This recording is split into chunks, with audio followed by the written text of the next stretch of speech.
Hi guys, it's G again. So may nagawa po akong isi-share sa inyo ng mga interesting facts o mga movie theories. At ang title po ng movie na to ay Narnia Movie. Alam nyo, grade 4 pa lamang ako nung napanood ko. First time ko napanood tong movie na to. Pero this year ko lang nalaman na may secret pala o may something pala na nare-represent ang movie na yon. It's because nakita ko tong video ng influencer na to sa TikTok.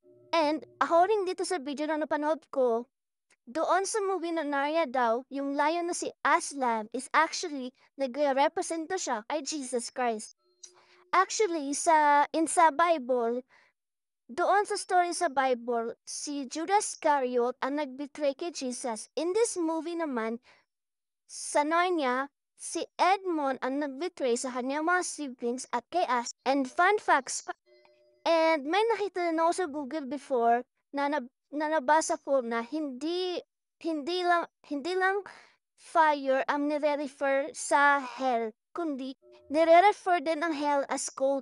So, as if you watch Narnia movie, ang villain dito ay yung Ice Queen. So, parang nire-represent niya, siya yung devil, siya yung.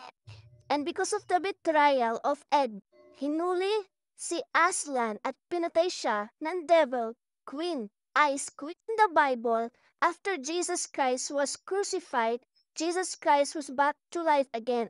He was resurrected. And dito sa Narnia movie, Aslan was, si Aslan ay nabuhay din. In your opinion, maniniwala ka ba na talagang ang nire-represent ng Narnia, ni Aslan ay si Jesus Christ?